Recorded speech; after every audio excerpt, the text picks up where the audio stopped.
Good afternoon, everybody. Today again I am presenting to you a very interesting child who is a 4-month-old baby and who came to us on the 14th of May, got admitted in the emergency with the complaints of fever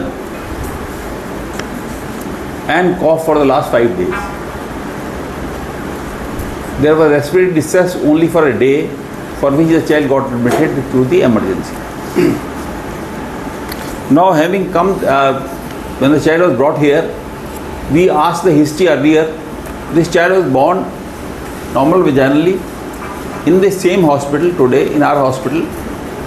It was a term baby and birth weight was about 3 kg, as the mother says. Now, what happened, when the child was born, the child did not cry. When the child did not cry, the child had seizures, and for which the child was taken to the nursery. When the child was taken to the nursery, the child was managed accordingly. Child had seizures, and child was kept there for about few days. Now, child got all right after the initial workup. Child was discharged on anticonvulsants, which were given for about 3 months. But before that, when I asked the other histories, the other history was that there was history of, the mother did say that there was history of rest suck cycles, but there was no history of any cyanosis, there was no history of any sweating in the baby. Now, having said that, child was sent home on anticonvulsants. Child was all right. Child was taking anticonvulsants at home, and child was all right, taking the feed well. After that, at about on the 14th of May, child is brought here. Yeah, one thing I forgot, when the child was being kept in the nursery, the child was examined. Child must have been examined again and again, and then they found that there is some heart defect in the child. The 2D echo was done in the hospital, in the nursery only, and it was found that this child has got a valvular stenosis, pulmonic valvular stenosis. This was diagnosed on the basis of 2D echo. But as I said, the mother did say the problem in the feeding, but there was nothing serious about it, and the child was sent on breastfeeding only. Child continued to take breastfeeds and came to us on 14th of May with the complaints which I have already stated, that this child had respiratory distress for a day and cough and fever for 5 days. Now, other important history which I would like to take in this child will be, you will say anything? Other important history you would like to say? What would you like to take? I have given you the history, I have given you the treatment part, and the child comes back again. As I always say in the class, that history is very important. Here I have started the history right from the birth. Why? Though the history was only for 5 days. But I always say, whenever you find there is nothing like past history in this child. This child had a problem right after birth. So I started the history from the birth only. Now, anything else in the history you like to take? Bolo, Darshita. Sir, I'll ask the history mother, like in antenatal period. Yeah, very important. He is right that she would like to take the history in the antenatal period. How was the antenatal period? We have started from the natal period. What would you like to ask? I'll ask in the first trimester and even 1 month prior to the pregnancy, was she having any fever or any rashes or any neck swelling like cervical lymphadenopathy? Okay. Or any UTI? Yes. You want to rule out the child had any infection in the first trimester or not? Yes, sir. Okay, very right. The other thing is, now this is very important. The other important history which I like to take is in general will be the immunization history. Now, immunization history, the child is now 4 months of age, but child only had 1 injection of the DPT polio, which was given at 1.5 months of age. Now, any child who comes to us with this history, we will not, we will just keep in mind that the child has come to us in pneumonitis. But with the previous history of some birth asphyxia maybe that this child had, and the child had seizures. That's all with the history. Now examination, when we examined this child, as I said, birth weight, the child was born full term, weight was good. Now when the child came this time, the child had, weight of the child was 3.2 kg, whereas the expected weight of this child is around, at this age is about 5.5 kg. So weight was less than third centile. We measured the head circumference. The head circumference of this child was also less than third centile. It is about 36 centimeters. Now 36 centimeters at the age of 4 months of age, whereas it was required to be around 41. So this child had less than third centile, the microcephaly was there. So microcephaly was there, then we further examined this child, and now the examination we found that this child has got cataract. This child, and when I started with the history from the nursery, you will appreciate that at that time it may not be there or it was not detected. I don't want to go into the controversy, but it was not detected or it was not there. So cataract was not found in the earlier period, but now this child had bilateral cataract was found in the emergency. So now you have a child who has got bilateral cataract, the child has got microcephaly, okay? And now then we went on to do the other history. Was the other important history which you must take in this child with the developmental history. Though the child is only 4 months of age, but developmentally you must try to find out whether the child is appropriate for age or not. The child, I asked the mother, the child, in between the child does recognize the mother. The child can, 1 month ago, that is at the age of about 3 months, child could hold the neck. So neck holding is there. The social smile has already come. So that means child is within normal limits. So developmentally the child seems to be quite okay. So what else would you like to say? So when let me see this child I examined yesterday, and at that time the child was quite okay. When the child came to us in pneumonia, the child was accordingly treated. Child got all right because child has been here since 15th, 14th of May, and now today is the 30th of May. Now in between the child got all right, the pneumonia part got okay. Just 2 days ago, this child again started having respiratory distress.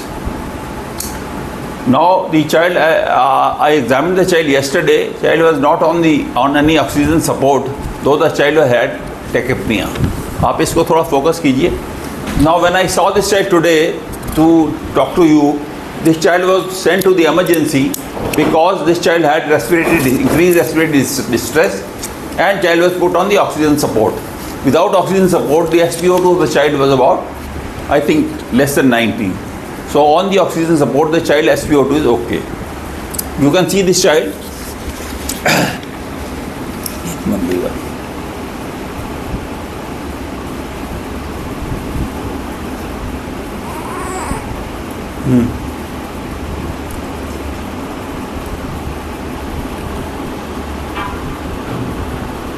Now on examination of this child, what will you like to see? You would like to see whether the child has got beautiful cataract. If you can see, focus कर सकते हैं इस पे. ये देखिए, आ रहा है? So this child has got bilateral cataract. There is no icterus. There is no lymphadenopathy. The child, the anterior funnel is open. There is no other rash in the body. You must see on examination any petechial rash, any purpuric rash. There is nothing on examination. So this child has got no lymphadenopathy, as I already said. So no other congenital anomalies I can see. There is no skeletal anomalies. So no other I could see congenital anomaly which I could see. The face of the child also there is no facial dysmorphism. So that is also very important. So you have now finally got, I'll discuss for some time. Ashok is there. You have a child who has got, salient features are that this child has got, though the child born term, weight of the child okay, But on examination at 4 months of age, this child has got microcephaly. The child is failure to thrive because the child has got less than third centile the weight. So the child is called thoda bodo microphone. The child has got microcephaly. The child has got failure to thrive. Child was detected to have a heart defect, which was on 2D came out to be significant. It was reported to me by Dr. Eden. It was moderate pulmonary valvular stenosis. So it is a moderate pulmonary valvular stenosis. You have cataract, right? So of course there is a history of asphyxia which is besides. But if you have all these features, what would you like to have your differential diagnosis?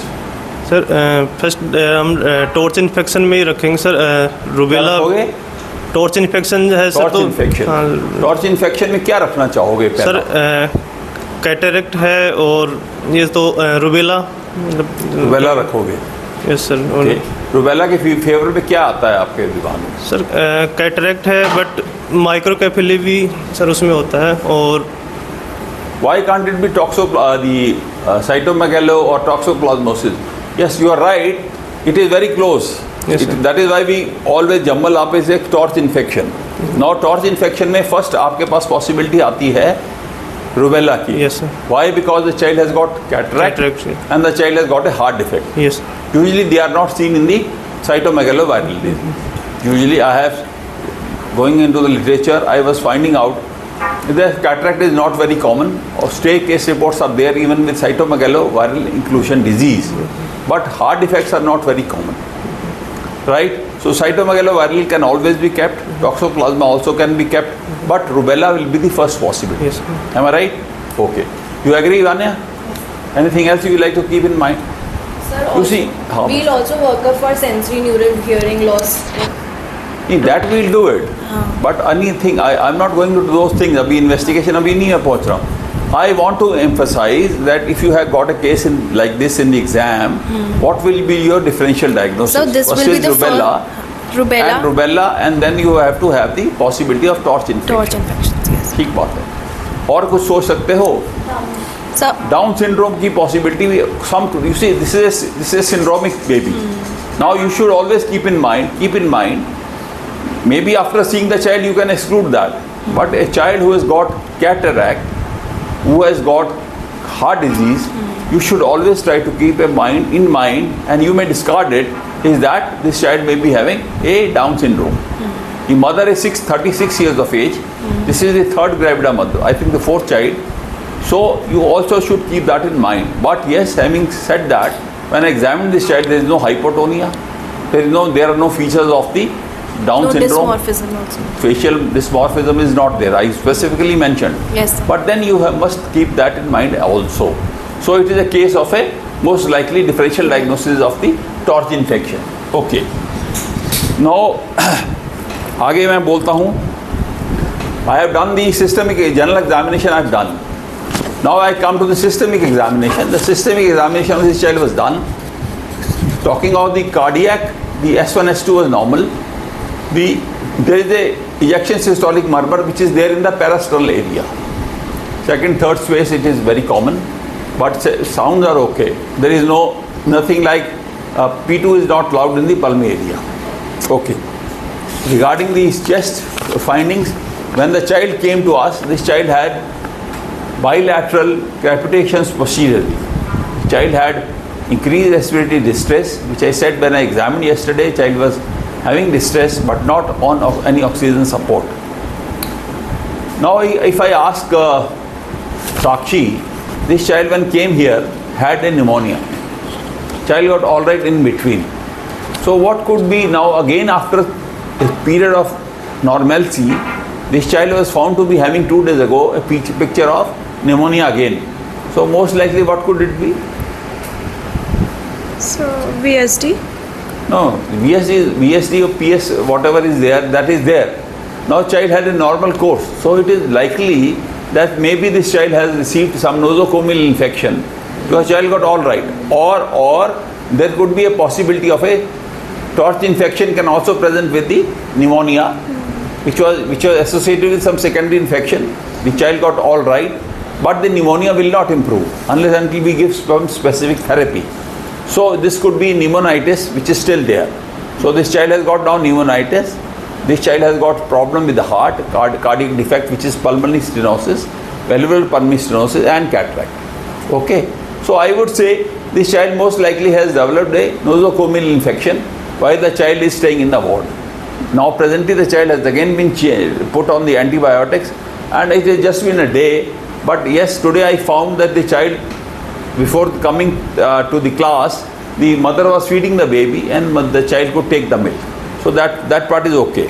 Now, and the developmental examination when I did along with the systemic examination, it was as true as the whatever I got in the history. So developmentally the child is not poor. Okay. So now what investigations I would like to do? Dr. Divya, would you like to say something on investigation part? Now you have a possibility of a most likely a rubella, or could be torch or cytomegalo. Torch means you have either toxoplasma, rubella or cytomegalo. So this is one possibility we are keeping. So what investigations I would like to see do in this child? A 4-month-old baby with all this finding with rubella. First possibility of course will be the rubella. You see, I have done a video earlier also 4 months ago, and if you recall, you can go back to, I think it's video number 9, and here I tried to find out, it was a case of a congenital cytomegaloviral disease. How we could send the samples of blood and urine to AIMS and they were positive. This child had come to me with hepatitis, this child had jaundice at the age of about 16 days, and the child had got direct hyperbilirubinemia, and we were trying to find out the cause, and then it came out to be cytomegaloviral. And since the child had hepatitis, the child was put on ganciclovir. So I am not, why I am saying all this is because you can correlate that you have earlier also you could see this child, one child had a cytomegalo inclusion disease, and now today I am most likely this case is a case of a rubella. Now in the rubella at a 4-month-old baby, what will you investigate? What will you keep in mind? How will you investigate? So diagnostic test, serological क्या करोगे? Rubella के लिए diagnostic कराओगे, serology कराओगे, एक तो ये हो गया, और क्या करोगे? See, the point is, this child most likely we will qualify this child as a congenital rubella syndrome. Nowadays we don't see the so much of the cases of rubella. That was the idea of presenting this case today, because of the presence of injections, vaccination occurring in the babies. MR we are giving, then or MMR we are giving in the private sector.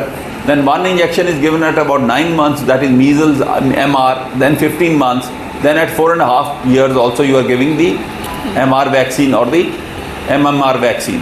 So there is a likelihood that the rubella has gone down. But the idea of presentation was that these epidemics used to occur much earlier, 70s, 60s. And this congenital rubella syndrome, you will be surprised, I was reading, this was detected first by the ophthalmologist, not by a pediatrician. Why? They noticed the cataract, and then they found out that this child has got a heart defect. So what I like to do? So congenital rubella syndrome, first of all, we asked the history in the mother, which very categorically she denied that the mother was not having any fever or any rashes in the first trimester. Right. Now what is happening is, in this rubella syndrome, you have to find out, as I think Dr. Vane was saying, sensory neural deafness. So you have to find out, heart defect you have found out, now you have to do the Bera test basically to find out whether the child has got sensory neural deafness or not. We tried doing that in the hospital. Since the child is less than 6 months of age, so I was told that they only did the acoustic emissions, and they did say that the acoustic emissions are okay bilaterally, but you must note it down that maybe at this point of time it is not there. So you have to have a good follow-up of this patient, and maybe they develop little later. That is the disadvantage of having because you see, you must understand, in congenital rubella syndrome, something may not be there now, but may appear after years of the disease. That is what you need to keep in mind. That is what happened in this child. So we need to have the sensory neural part, we need to do it again and again. cataract, if you recall, this child was kept in the nursery for about few days and they did not notice. Maybe it was not there.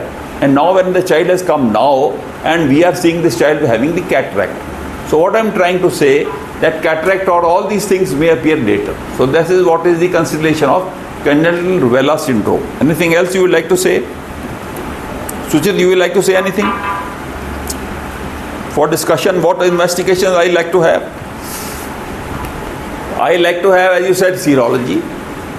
Then we went on to do the BERA, we could do the acoustic emissions. Neuroradiology has not been still done. The date is for the 2nd of June, but yes, CAT has not been done. Yes, the other thing which we did in this child was the sending the samples also for the virology. So I had difficulty in sending the samples basically because, as I earlier said, the rubella is, the incidence has gone down. So most of the laboratories are not doing the rubella, viral isolation of the rubella. So I tried talking to the NICD people, NCDC, they have stopped it. Now when I spoke to the AIMS people, they said they are also not doing it. But yes, they helped me in sending these samples to PGI Chandigarh. So these samples for the blood, I will inform you in the next video that the samples for the rubella viral isolation from the blood and the urine has already been sent to the PGI Chandigarh. Now the laboratories, they are only for the surveillance because the incidence is much lower. So one is that. Anything else we like to do? और बोलो जी, कुछ और करोगे?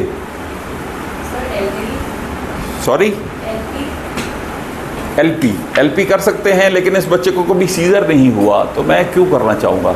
Yes, you have in CRS, you have a picture of they call it as PRP. You have maybe progressive the rubella encephalitis. But then if you have that picture, then you must do it. You will have increased protein. You will not have any acellular. But let me show you the X-rays now. This child had, when the child came to us, see this, focus करो इस पे. ये देखिए. Now this child, as I said, this child had moderate valvular pulmonary stenosis. If you see this X-ray, the child, there is a cardiomegaly. The apex is also upturned. If you could appreciate, अबे दिखाओ इनको भी देखने तो. ये right side का जो right ventricular hypertrophy लगता है. See this, ये upturned apex है. देख रहे हो? The apex is upturned.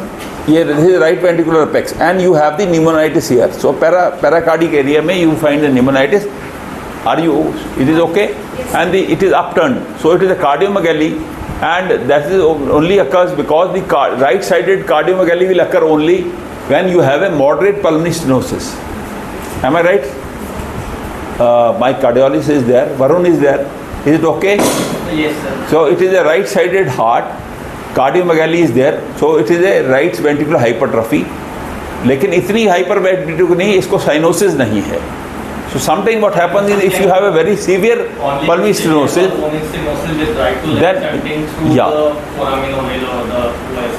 हाँ, अगर वो बच्चे को बहुत ज़्यादा सीवियर होगा तो तब आपको साइनोसिस हो सकता है. But here there is no cyanosis, right? So this is what I wanted to impress upon. One more thing, there will be some post-synoptic दो इनको दो. Sir. माइक्रोफोन दो. We can differentiate these X-rays from X-rays of TOF. In cases of TOF X-rays like tetralogy of Fallot, where there is severe pulmonic stenosis with right ventricular hypertrophy, Right. you will see an upturned effect, but there will also be an absent pulmonary bay. Yeah. In cases of pulmonic stenosis, there is basically stenosis is at the valvular level. Yes. So there is post-stenotic dilatation. Okay. So the pulmonary bay is not empty or absent in Okay. cases So of this is more favoring the subpulmonic valvular stenosis. pulmonic valvular stenosis, subpulmonic or It's pulmonic. not infundibular stenosis. Yes. Right. Thank you. So that is all I wanted to say. Now question is regarding the treatment of this child. Unfortunately, there is not much treatment of the CRS, that is congenital rubella syndrome. Only thing is a preventive therapy. The things, as I said earlier, the child may be okay today, may have some problem with the deafness at some years of age. So they may become they may need to, but yes, you need to, the management is a little difficult. You have to involve all the people. You have to involve the pediatrician, you have to involve the ENT fellow. So you have to take the precautions as and when the problems occur. One last question before I wind up. I have a very august gathering here. Anything late manifestations of the CRS one should also keep in mind? Some endocrinal problems? Yeah, absolutely right. So she's right. Type 1 diabetes mellitus, that is why I asked also कि अभी sugar कर लो इसका, अभी का sugar इसका ठीक है. I have asked for the thyroid function test. So late complications of CRS could be hypoglycemia, the diabetes mellitus, hypothyroidism, and what else could be there? There could be even visual disturbance and there could be development of glaucoma. So visual disturbance is glaucoma. Visual disturbance will be secondary to retinitis. So we could not see the child's retina because of the cataract. But then the child, we must keep in mind that we must try to know the glaucoma. So glaucoma also can be a late manifestation of CRS. So that is all I think I would like to highlight on. So kindly correlate with my earlier video. So this was a cytomegaloviral disease. I'll let you know once the samples for the viral isolation come. But I wanted to present today that we rarely find nowadays rubella. So you must keep your mind eye still open, because there could be, I asked the mother, she's not knowing whether this child, mother had some immunization at her own younger age. So she does not recall. So most likely she would not have. ठीक है. Thank you very much. Any questions? Vane, you have any question? No questions? Okay, thank you very much.